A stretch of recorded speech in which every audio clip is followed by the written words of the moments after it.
La palabra teratología deriva de la palabra griega teras, que significa monstruo. Por lo tanto, definimos como teratogénesis a las alteraciones producidas en hijos por exposición durante el desarrollo prenatal a agentes particulares. Actualmente se utiliza el término toxicidad del desarrollo para abarcar no solamente las malformaciones estructurales y la muerte del feto como lo hacía la teratología, sino también que incluye el retardo en el crecimiento y el deterioro funcional de las crías. Antiguamente se creía que alteraciones genéticas eran las principales responsables de malformaciones en humanos. Recién en los años 1930 comenzaron a aparecer evidencias de que deficiencias nutricionales maternales, como por ejemplo deficiencia de vitamina A, podían inducir alteraciones morfológicas en las crías. En 1940 comienzan a aparecer las primeras evidencias de teratogénesis inducidas por agentes químicos y físicos. Se observaron evidencias de teratogénesis producida por exposición a mostasas nitrogenadas, hormonas, agentes alquilantes, hipoxia y rayos X. En 1941, Gregg observa que la infección con el virus de la rubiola en las mujeres embarazadas ocasionaba en sus hijos defectos en los ojos, orejas y corazón, y también retardo mental. Fue la primera evidencia de una epidemia humana de malformación inducida por agentes exógenos. El gran impacto ocurre en el año 1961 por la administración de un fármaco, la talidomida, que ocasionaba en la descendencia raros y severos defectos en los miembros. La talidomida comenzó a utilizarse previamente a comienzos de 1956 como sedante hipnótico y también se empleaba en todo el mundo para el tratamiento de las náuseas y vómitos durante el embarazo. Este compuesto fue el primer fármaco reconocido como teratógeno humano de importancia. Los niños afectados fueron aproximadamente 6.000, presentaban reducción o ausencia de los miembros, afectando más los brazos que las piernas. También produjo cardiopatías congénitas, anomalías renales, intestinales y oculares. Criptorquidia, si recuerdan, es cuando falla los testículos en descender desde la región inguinal al escroto, y también ocasionaba malformaciones externas de las orejas. Con este compuesto se observaron dos hechos importantes. En primer lugar, se observó que el periodo crítico para el desarrollo de este síndrome de malformaciones se producía durante la sexta y séptima semana de embarazo, o sea, si la exposición ocurría en ese periodo. Posteriormente, estudios experimentales obtuvieron un hallazgo inesperado. La rata, el ratón y los hámster fueron resistentes al desarrollo de teratogénesis. Solo los conejos y primates fueron sensibles. Por eso hay que tener mucho cuidado cuando uno hace la extrapolación de resultados de animales al hombre, porque pueden ocurrir estos hallazgos inesperados.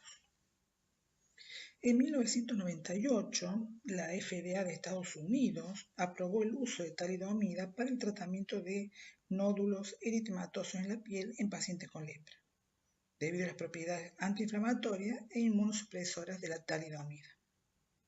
Para evitar el efecto teratogénico de este fármaco, durante el tratamiento con el mismo, se administra en forma conjunta anticonceptivos para evitar embarazos. Aún así, se efectúan test de embarazo en forma periódica a los pacientes y si un embarazo es detectado, se interrumpe el tratamiento con talidomida inmediatamente.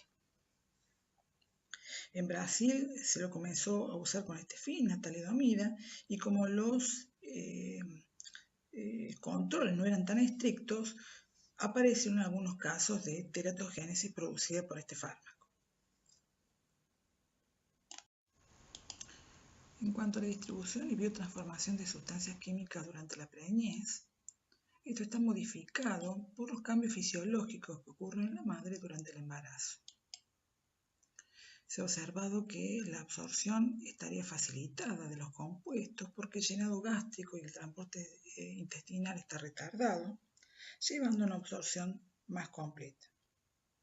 El aumento de la frecuencia respiratoria va a favorecer la absorción de sustancias solubles y volátiles a través del pulmón y también va a aumentar la captación de partículas y aerosoles. El incremento en la frecuencia cardíaca va a incrementar la concentración de tóxicos, especialmente en aquellos órganos más irrigados, como por ejemplo placenta y útero. También está facilitada la distribución de los compuestos por aumento de agua y grasa corporal y porque también disminuyen las proteínas de binding plasmática. El edema que se observa en la preñez se debe a un incremento del 70% del fluido extracelular, lo cual va a aumentar el área para la distribución de compuestos. El depósito subcutáneo de grasa se produce en los primeros 6 meses de preñez y luego tiende a ser movilizado en el último trimestre. Ese aumento de grasa corporal puede actuar como un reservorio para compuestos liposolubles, el cual cuando se moviliza puede aumentar la exposición a xenobióticos en la madre y en el feto. La mayoría de los xenobióticos se unen a proteínas plasmáticas, predominantemente albúmina, como habíamos visto en la clase anterior. Ese binding habíamos dicho que es reversible, saturable y relativamente no específico. Se ha observado que la concentración de albúmina plasmática disminuye en la primera mitad de la preñez en aproximadamente un 20%. Esta hipoalbuminemia va a producir una disminución de xenobiótico unido y un aumento en la fracción plasmática libre. A su vez, los niveles de albúmina en el plasma fetal van aumentando gradualmente. Por este motivo puede ocurrir una acumulación neta del compuesto no unido en el compartimento fetal. La biotransformación estaría disminuida porque el hígado maternal muestra disminución de los niveles de ciertas enzimas y también por inhibición competitiva de la gran cantidad de esteroides que están circulando. En cuanto a la excreción, se ha observado que incrementa la excreción renal. Se observa que el flujo plasmático renal y la filtración glomerular aumentarían durante la preñez, por lo tanto, estaría facilitada la excreción renal. En conclusión, estos cambios fisiológicos que ocurren en el sistema maternal durante la preñez serían aumento de la absorción, aumento de la distribución de xenobióticos, y la disminución en la biotransformación. Todos estos cambios favorecerían la retención de xenobióticos, que podría ser compensado en parte por el aumento en la excreción renal.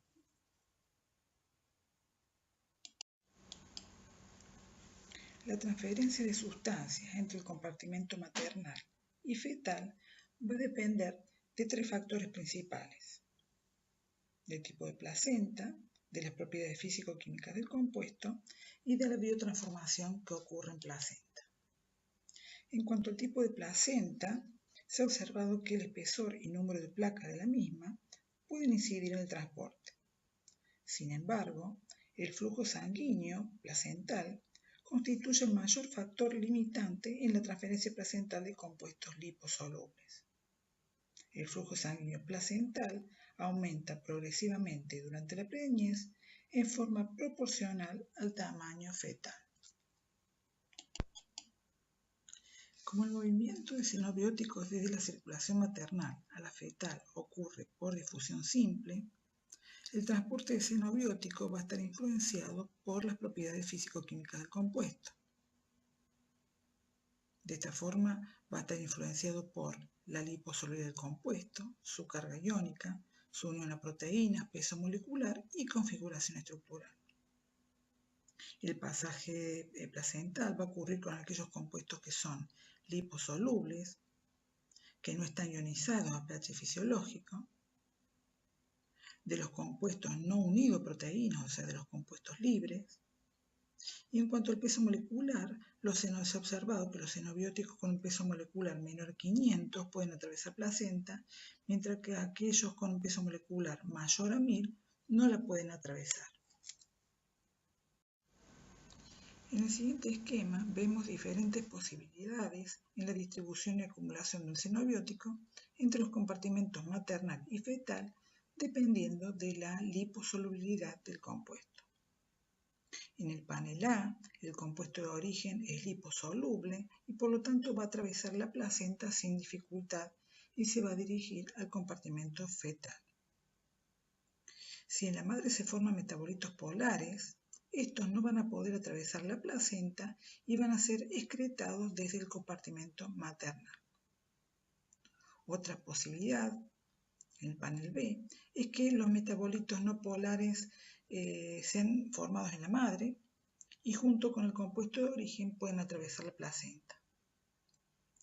Posteriormente ocurre la biotransformación de esos metabolitos no polares en la madre y van a ser posteriormente excretados desde el compartimento maternal. La tercera posibilidad en el panel C es que el metabolito no polar que había atravesado la placenta sea transformado en un metabolito polar en el compartimento fetal, el cual no va a poder atravesar hacia el compartimento maternal y como la excreción ocurre del lado maternal, ese metabolito polar se va a acumular en el lado fetal.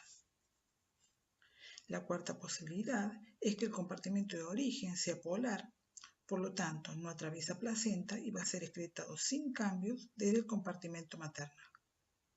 Por supuesto que esta sería la situación más beneficiosa para el feto, donde el compuesto no puede llegar al feto. En cuanto a la biotransformación que ocurre en placenta, se han identificado 5 subtipos de citocromo P450, que son los que se observan en la siguiente tabla. Estos subtipos de citocromo P450 están involucrados en la conversión de precursores esteroidales a estrógeno. Como se observa en la tabla, las dos primeras, las que producen 3,9-hidroxilación de benzopireno y N-hidroxilación de fluorenilacetamida, que son inducidas por metilclorantreno. Un dato importante es que también el cigarrillo puede inducir a dicho citocromo, formando como consecuencia metabolitos activos que pueden ejercer su acción tóxica en el feto. Por lo tanto, si la madre fuma, sus hijos estarían más expuestos a metabolitos reactivos. En cuanto a las reacciones de fase 2, predomina la conjugación con glutatión. En cuanto a la distribución y biotransformación fetal de xenobióticos, los xenobióticos que atraviesan la placenta entran a la circulación fetal por la vena umbilical. Hay que tener en cuenta que la sangre fetal es más ácida que la maternal. Por lo tanto, los compuestos básicos que logran atravesar placenta van a quedar atrapados en la circulación fetal. Los fetos humanos de 3 meses tienen un 20-40% de citocromo P450 en relación a la concentración en adultos. La biotransformación mediada por citocromo en el hígado fetal ha sido correlacionada con la aparición de retículo endoplásmico liso, como vemos en la siguiente tabla. Vemos que en esta tabla, en la mayoría de las especies de animales de laboratorio, recién aparece el retículo endoplásmico liso, que está en la segunda columna, hacia el final de la gestación. En humanos, el retículo endoplásmico liso aparece a los 40-60 días de gestación.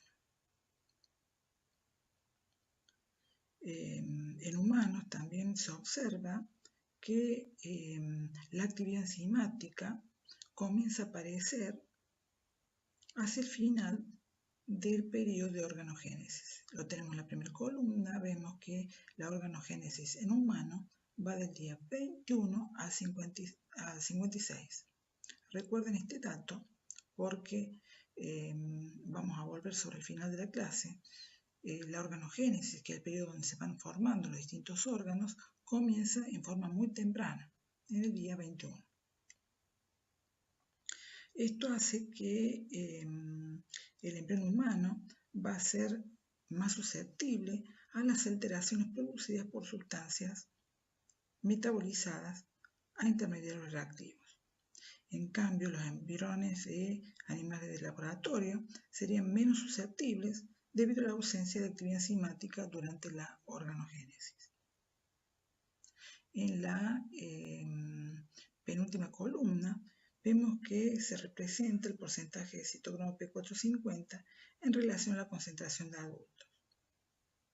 Evaluado al nacer en los no primates, vemos que esos niveles son prácticamente nulos. En los primates se evalúa los 120 a 160 días, o sea, casi hacia el final cercano al nacimiento, que es de 170 días. Vemos que tienen un cierto porcentaje de citocromo, 10 a 20%, mientras que en humanos ese porcentaje, aproximadamente a los 3 meses, es de un 20-40% en relación a los niveles de adulto, los cuales se alcanzan los niveles de adulto al año de vida, o sea, posterior al nacimiento. La siguiente tabla contiene un resumen de la biotransformación de xenobióticos durante la preñez en tejido maternal, placental y fetal de animales de laboratorio y humanos. Observamos que en el hígado maternal hay una reducción en las reacciones de fase 1 y fase 2. En humanos, algo similar ocurre en animales. En placenta, las reacciones de fase 1 son bajas. Recordemos que había 5 subtipos de citocromo P450 y adquieren importancia cuando la madre embarazada fuma, porque el cigarrillo es inductor de ciertas enzimas que podrían bioactivar compuestos. En cuanto a las reacciones de fase 2, predominan las reacciones con glutatión. En cuanto al hígado fetal, ya vimos recientemente que en las reacciones de fase 1, en el hígado fetal, tenemos hacia la mitad de gestación, a los 90 días de gestación, encontramos un 20-40% de actividad enzimática en relación a los niveles de adulto. Esta es la mayor diferencia que hay en relación a los animales, donde recién las enzimas aparecen hacia el final de la gestación. En cuanto a las reacciones de fase 2, en humanos, las reacciones de conjugación con ácido glucurónico es baja, mientras que la conjugación con glutatión, glicina y sulfato está bien desarrollada en el hígado fetal. Esos conjugados formados en el feto se van a acumular en el compartimento fetal, en el tejido fetal o en el líquido amniótico.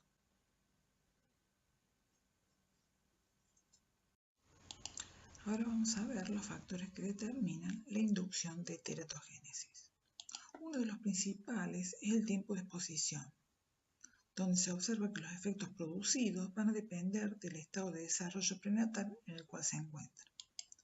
En la siguiente figura vemos el grado de susceptibilidad en las distintas etapas durante el desarrollo. Comienza con la fertilización, posteriormente se produce la implantación de ese embrión en el útero. Vemos la etapa de organogénesis, que es el periodo de mayor susceptibilidad a la inducción de un efecto teratogénico. Cuando finaliza la organogénesis, finaliza el periodo embrionario y comienza el periodo fetal. Posteriormente, en el periodo fetal se produce la histiogénesis y la maduración funcional que continúa después del nacimiento. Si la exposición ocurre en el periodo preimplantación, como es una etapa de gran división celular, la exposición a un compuesto va a producir principalmente embrioletalidad, o sea, la muerte del embrión. Si la exposición se produce en el periodo de organogénesis, se va a producir principalmente alteraciones morfológicas. Eso se debe a que durante este periodo se produce la división, diferenciación, migración y asociación de células para formar los órganos primitivos rudimentarios. En la siguiente figura se observa que dentro del periodo de organogénesis, los órganos rudimentarios poseen periodos específicos de vulnerabilidad a la acción teratogénica. En esta figura se muestran los periodos sensibles a la acción teratogénica sobre diversos órganos en la rata durante ese periodo de organogénesis. Acá vemos que la administración de un compuesto en el día 10 de gestación va a producir altos niveles de defecto en el cerebro y los ojos, algo de defecto en corazón y esqueleto y un poco de efectos a nivel urogenital. Si ese mismo compuesto se administra en otro día de gestación, se va a producir un espectro diferente de malformaciones. Por ejemplo, si se administra el día 16 de gestación, va a producir principalmente alteraciones urogenitales. También la figura muestra que un compuesto teratogénico usualmente produce malformaciones en diversos órganos. Eso debido a la superposición de periodos críticos para los diversos órganos. Por tal motivo, la mayoría de los teratógenos producen un síndrome de malformaciones más que una anomalía única. En la siguiente tabla vemos que la administración de vitamina A en altas dosis en diferentes periodos de la preñez en ratas produce varias malformaciones, siendo el periodo más sensible cuando se produce la organogénesis. La tabla muestra el porcentaje de malformaciones presentes en los fetos que sobreviven. Vemos entonces que el periodo de mayor porcentaje de malformaciones es cuando ocurre la exposición durante la organogénesis, o sea, durante los periodos que va del día 8 al día 16. Si esas altas dosis les ponemos durante la etapa fetal del día 18-20, no tenemos efecto.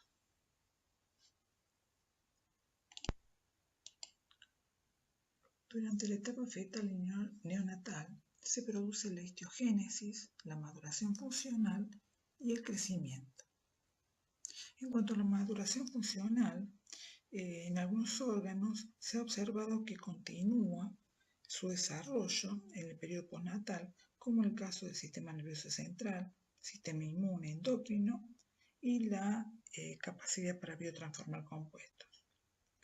Por lo tanto, la exposición en esta etapa puede producir retardo en el crecimiento, alteraciones funcionales y carcinogénesis. En cuanto a las alteraciones funcionales, como del sistema nervioso central, se evidencia posteriormente al nacimiento, a veces varios años después, y se pone en evidencia, por ejemplo, por alteraciones conductuales o en la memoria.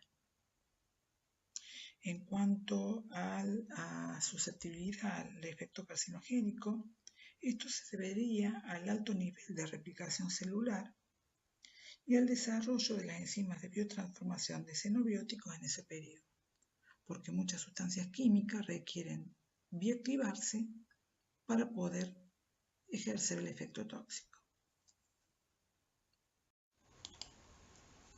Esta tabla esquematiza, resume la vulnerabilidad característica de los diferentes estados de desarrollo. Como dijimos, si la exposición ocurre en el periodo preimplantación, se produce principalmente la embrioletalidad, o sea, la muerte del embrión. Si la exposición ocurre durante la organogénesis, va a producir principalmente alteraciones morfológicas y puede llegar a producir la muerte si esa exposición fue muy agresiva frente a altas dosis, puede llegar a producir también la muerte. Y si la exposición ocurre en la etapa fetal o neonatal, se va a producir principalmente retardo en el crecimiento, alteraciones funcionales a nivel del sistema nervioso, inmune o endocrino y efectos carcinogénicos. Ya dijimos que uno de los factores que determinan la inducción de teratogénesis es el tiempo de exposición. Las diferentes respuestas que se pueden producir también van a depender del mecanismo de acción y de la dosis del compuesto. Si la administración del agente se realiza en un único tiempo durante la organogénesis, o sea, si mantenemos constante el periodo el día de organogénesis en el cual vamos a administrar el compuesto, vamos a observar tres tipos de respuesta, de tipo A, B y C. En la de tipo A, los compuestos causan malformaciones en toda la camada y si incrementamos la dosis puede ocurrir la embrioletalidad. Los fetos malformados a menudo presentan retardo en el crecimiento y la curva para el retardo del crecimiento es a menudo paralela y desplazada ligeramente de la curva de malformaciones. Este tipo de respuesta es rara y es indicativa de agentes que tienen elevada capacidad para producir malformaciones.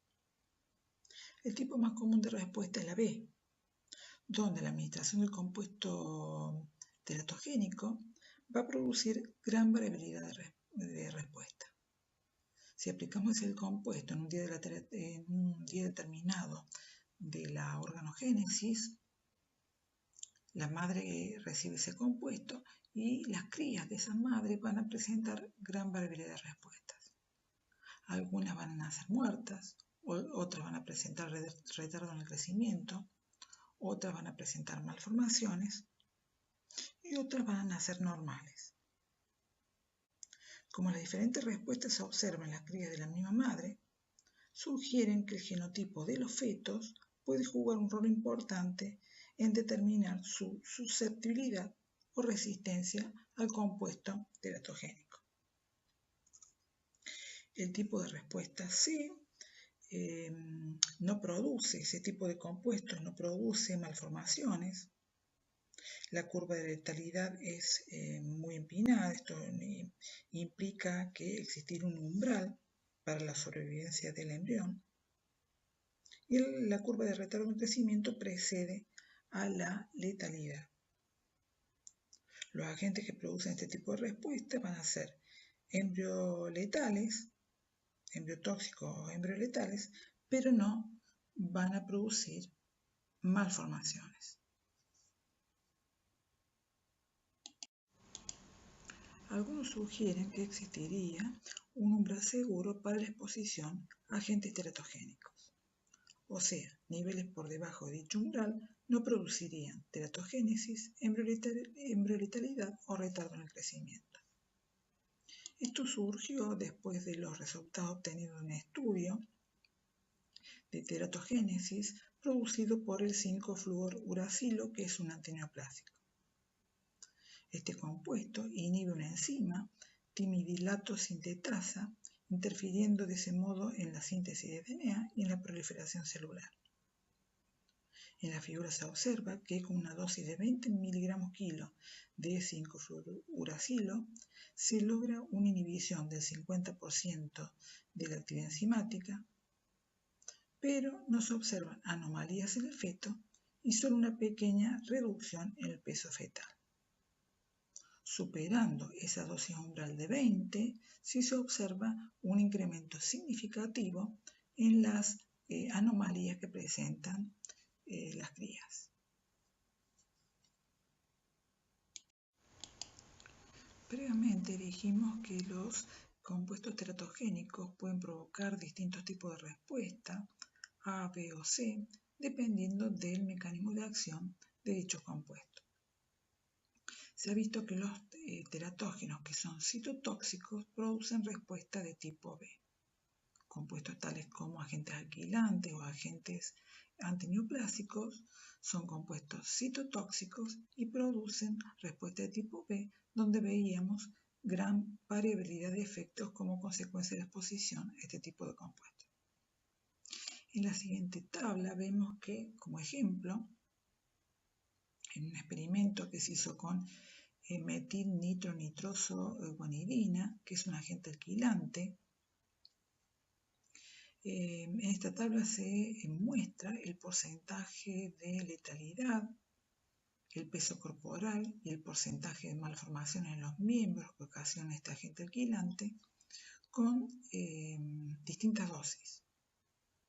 Vemos que con todas las dosis de este compuesto, si bien predomina la malformación en los miembros, con todas las dosis, también con todas las dosis se incrementa en forma significativa la letalidad de las crías y prácticamente con todas las dosis vemos reducción del peso corporal, o sea, retardo en el crecimiento.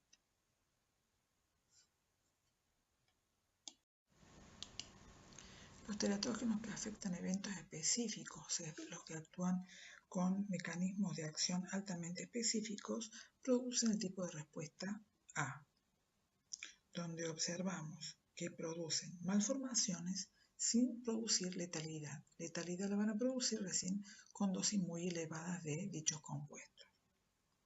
Estos compuestos pueden producir una anomalía estructural única o bien un síndrome de malformaciones. Se observó que la administración de glucocorticoides induce malformaciones principalmente en el paladar. La especificidad del órgano blanco de glucocorticoides se relaciona con la alta concentración de receptores en la región craneofacial. Por tal motivo, los glucocorticoides inducen solamente alteración del paladar en ausencia de letalidad y retardo en el crecimiento, efecto que se produce por un mecanismo de acción altamente específico. Otro ejemplo de compuesto que produce respuesta de tipo A, pero produce un síndrome de malformación, es el nitrofen, que es un herbicida. Con distintas dosis de ese compuesto se observa un alto porcentaje de fetos malformados con todas las dosis. Sin embargo, no aumenta en forma significativa la letalidad y tiene un pobre efecto también sobre el peso fetal. El nitrofen parecería que altera las hormonas tiroideas, posiblemente porque tiene una estructura similar a la tiroxina.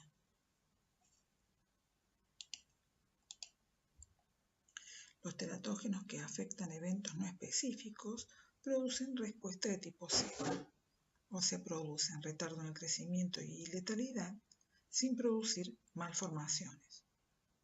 Como ejemplo de esto tenemos los compuestos que afectan la síntesis de ATP. En estos casos no hay susceptibilidad de órganos blancos, todos los tejidos son afectados de igual modo. Por lo tanto, el retardo en el crecimiento va a progresar a la letalidad completa cuando se llega a un umbral crítico de depleción de la energía celular.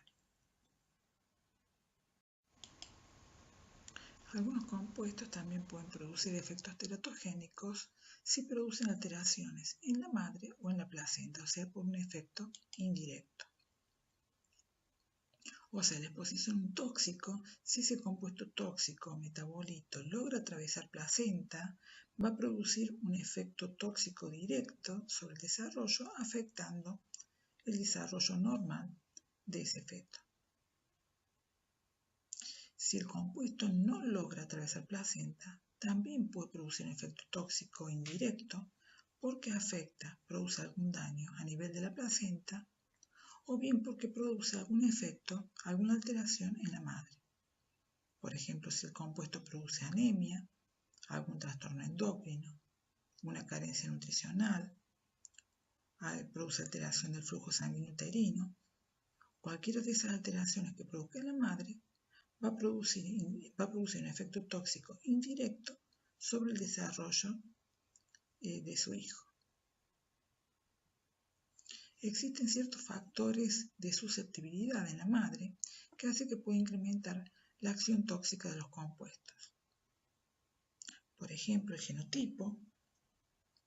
Se ha observado que los hijos de madre de raza blanca tienen mayor incidencia de alteración del paladar que los hijos de madre de raza negra. Por lo tanto, los hijos de madre de raza blanca serían más susceptibles al efecto teratogénico de los glucocorticoides, que producen justamente alteración del paladar. La presencia de una patología en la madre, por ejemplo hipertensión o diabetes, si tienen infecciones como la rubiola, pueden afectar al feto. La hipertermia también puede provocar alteración del feto, el estrés, se ha visto también que provoca alteraciones. La malnutrición generalizada o la deficiencia de proteínas ocasiona severos retardos en el crecimiento, deficiencia en tiroides y retardo en la maduración del sistema nervioso central. La deprivación de algunos nutrientes también se observó, como por ejemplo de vitamina A y de ácido fólico, puede producir malformaciones, retardo en el crecimiento y letalidad.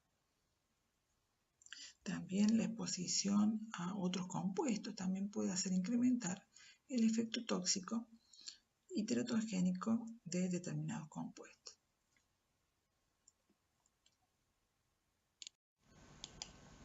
En la siguiente tabla vemos algunos agentes que producen efectos teratogénicos. Nos interesa el listado que tenemos a la derecha de compuestos como fármacos, algunas drogas de abuso, contaminantes ambientales que producen alteraciones durante el desarrollo. Dentro de los fármacos tenemos la acción de algunos antibióticos como tetraciclinas que producen alteraciones óseas en los hijos. Por lo tanto, si la madre está embarazada no se debe administrar tetraciclina. Si la madre es epiléptica, por ejemplo, se sabe la acción teratogénica de algunos antiepilépticos como difenidantoína, ácido valproico. Por lo tanto, no se deben administrar dichos compuestos. Ante esos casos, o sea, las mismas convulsiones en la madre epiléptica pueden producir daño a los hijos. Por eso, el médico debe tratar a dichas madres con un antiepiléptico que no produzca daño a los hijos. En cuanto a algunas drogas de abuso, la acción del cigarrillo, el humo de cigarrillo, si la madre embarazada fuma, se ha visto que produce nacimientos prematuros, afecciones pulmonares, aumento de incidencia de muerte súbita. La cocaína también produce retardo en el crecimiento, alteraciones, puede producir genitourinarias, convulsiones. También aumenta la muerte súbita infantil, la incidencia de muerte súbita infantil. Tenemos el efecto de, como dijimos, dietilestilbestrol, que anteriormente se administraba en las madres embarazadas, que con aquellos embarazos que venían con problemas. Este estrógeno sintético ocasionaba aumento de incidencias de cáncer de vagina en las hijas de dichas madres cuando llegaban a la pubertad. La acción de algunos metales, se sabe de mercurio orgánico, de plomo. Tenemos hacia el final la talidomida, que ya hablamos de ella. En cuanto al etanol, fue muy estudiada la acción teratogénica de este alcohol. Y se conoce muy bien, se estudió mucho la exposición crónica. Durante la gestación se observó que produce retardo en el crecimiento, retardo mental, bajo coeficiente intelectual, anomalías craneofaciales típicas, tiene las características faciales de chicos con síndrome de Down, por ejemplo. También produce alteraciones cardíacas, esqueléticas, o sea, produce muchas alteraciones en la exposición crónica al etanol, o sea, sería cuando la madre embarazada es alcohólica. También posteriormente se comenzó a evaluar qué pasaba ante borracheras ocasionales, o sea, qué pasaba con la exposición etanol en forma aguda. Se observó que si bien no produce alteraciones morfológicas severas, las intoxicaciones agudas con etanol durante la gestación pueden llegar a producir alteraciones conductuales y cognitivas que también queremos evitar.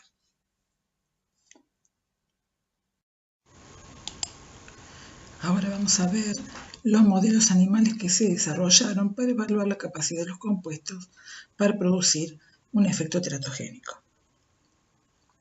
Se han desarrollado dos diseños básicos. Uno involucra la exposición durante una generación y el otro exposición a través de varias generaciones. Vamos a comenzar por este test, el test multigeneracional. el cual se utiliza para evaluar compuestos cuya exposición va a ser prolongada, por ejemplo, el caso de exposición a pesticidas o aditivos alimentarios, donde yo sospecho que la exposición a ese tipo de compuestos va a ser por un largo periodo de la vida, o compuestos que tienden a concentrarse en el organismo. En este tipo de test multigeneracional, los animales están continuamente expuestos al compuesto, se administra usualmente en la comida o el agua de bebida, y la exposición es por 3 generaciones.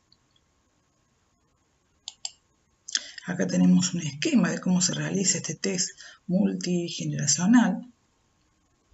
Comienza con animales de 30 a 40 días, son animales jóvenes, consideren que el destete se produce cuando tienen 21 días de edad. Ahí comienza la exposición, donde se administra el compuesto con la comida o el agua de bebida. Y cuando machos y hembras llegan a los 100, 120 días de edad, o sea, cuando llegan a edad adulta, son apareados para producir la generación F1A. Una vez que nacen las crías, dentro de las 24 horas después del nacimiento, las crías son pesadas y se examinan para ver si hay anomalías groseras. Luego son nuevamente pesadas el día 4, 7, 14 y 21. Luego del destete, que ocurre a los 21 días de edad, las crías F1A son sacrificadas y se realiza una autopsia para detectar anomalías internas.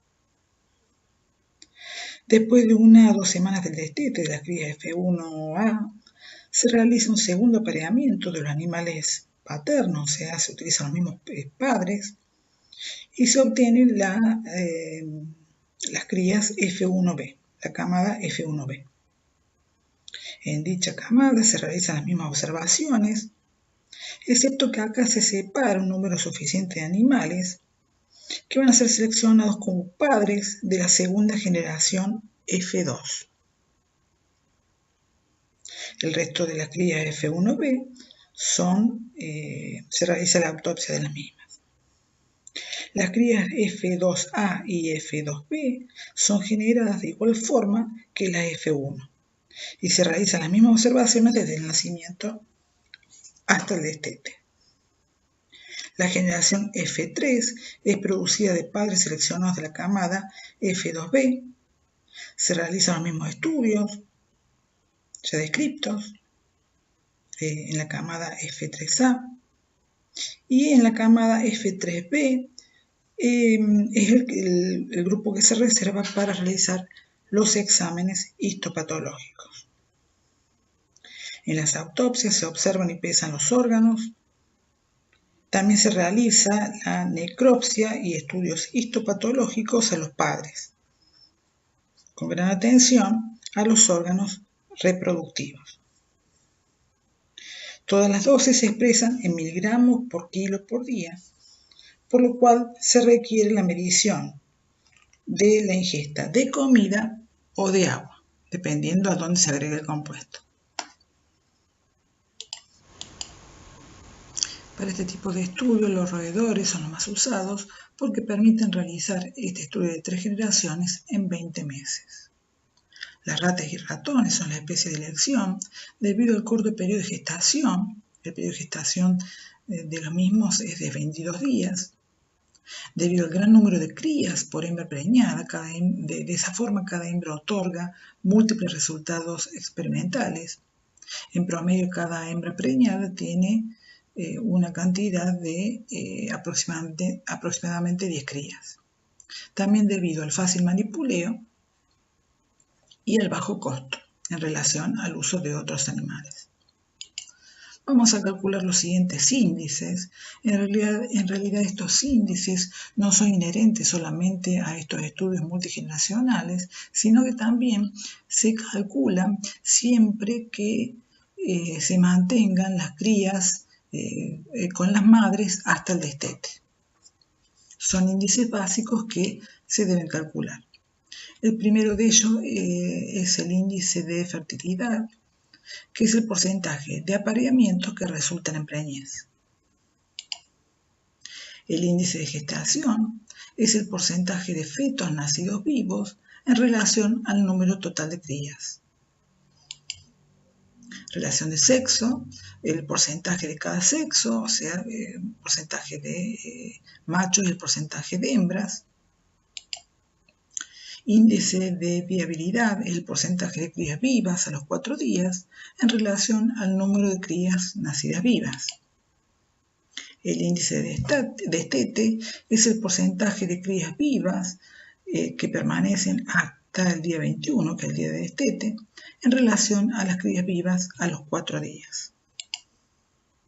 Y el índice de crecimiento es el peso promedio de las crías machos y hembras al nacer, al día 4, 7, 14 y 21.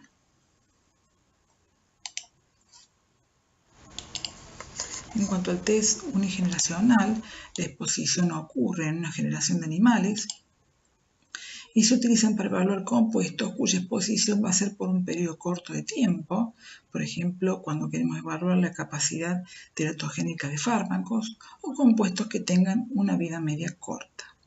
Se realizan en 3 fases, fase 1, 2 y 3. En la fase 1 lo que se evalúa es la fertilidad y performance reproductiva. Tenemos un esquema de cómo va a ser la exposición y las evaluaciones que vamos a realizar en esta test unigeneracional de fase 1. La exposición comienza en los machos 60 días previo al apareamiento para cubrir los periodos de espermatogénesis y en el caso de las hembras 14 días antes del apareamiento para cubrir los periodos de ovulación. Los animales son apareados y la exposición de las hembras continúa durante la preñez y lactación. A la mitad de la preñez, la mitad de las hembras son sacrificadas y el útero va a ser examinado para la presencia de letalidad pre y postimplantación. Ya vamos a ver cómo se calcula en la próxima diapositiva. La otra mitad de las hembras, cuando sus crías son destetadas, se van a sacrificar y se hace autopsia para la examinación de los órganos. Se recomienda, una vez concluida el destete, parte de los grupos, o sea, en este caso van a ser las crías sacrificadas para realizar los estudios en los órganos, y se recomienda dejar un grupo de crías hasta la edad adulta para evaluar otros efectos, por ejemplo, para evaluar la posibilidad de alguna alteración funcional. Esto se evalúa a través de ensayos conductuales o de ensayos que evalúan la capacidad cognitiva de los animales, por ejemplo, ensayos de aprendizaje y memoria. Como las crías se mantienen hasta el destete, también se van a calcular los mismos índices que vimos anteriormente, el índice de fertilidad, gestación, la relación de sexo, el índice de viabilidad, lactación y crecimiento. De esta forma, este ensayo de fase 1 va a evaluar el efecto del compuesto sobre la función gonadal, el ciclo estrogénico, la conducta de apareamiento y el efecto sobre la concepción y sobre el desarrollo, evaluando de esa forma la susceptibilidad embrional, fetal, perinatal y del lactante a dicha exposición. La muerte preimplantación y posimplantación se calcula de la siguiente forma. La preimplantación se calcula contabilizando el número de cuerpos lúteos en ovario, que da una idea de cuántos óvulos fueron fertilizados y se lo divide por el número de sitios de implantación en el útero. Los cuerpos lúteos van a aparecer como abultamientos altamente vascularizados sobre la superficie del ovario. Y la muerte posimplantación consiste en contabilizar el número de sitios de resorción en el útero y se lo divide por el número de sitios de implantación en el útero.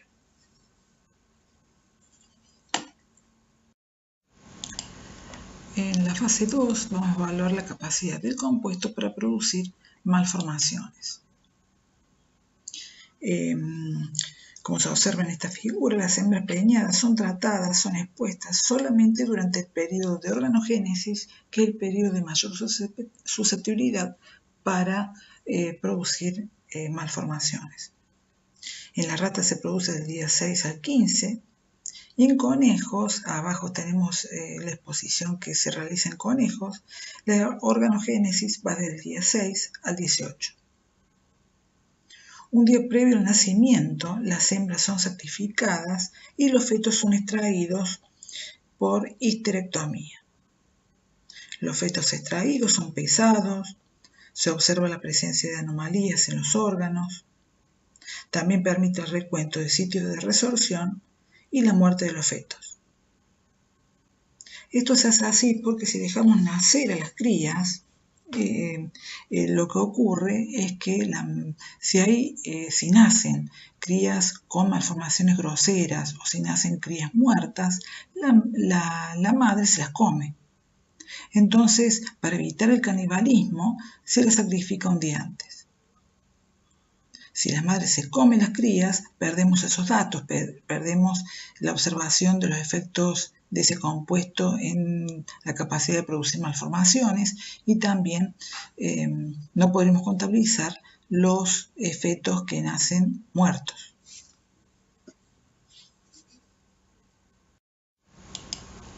En el estudio de fase 3 se determinan efectos del compuesto sobre el desarrollo fetal, el parto, la lactación, la viabilidad neonatal y el crecimiento. Aquí a las hembras preñadas se las expone desde el día 15 de preñez y durante toda la lactación hasta el destete. O sea, la exposición ocurre en toda la etapa fetal y en la etapa postnatal. Las crías cuando llegan al día 21 son destetadas y son sacrificadas para realizar autopsia. Se recomienda dejar un número de crías hasta la edad adulta para realizar evaluaciones de tipo funcionales para ver si ese compuesto produce alteraciones conductuales o cognitivas y también para evaluar la posibilidad de producción de un efecto carcinogénico.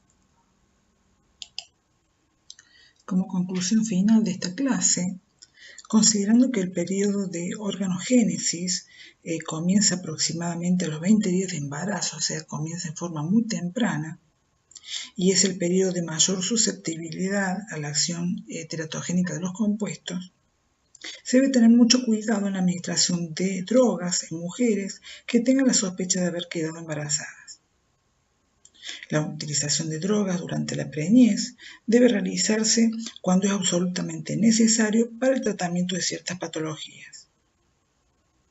En el tratamiento de patologías específicas se debe utilizar el agente más apropiado, o sea, el fármaco que tengamos la seguridad que no va a producir un efecto teratogénico.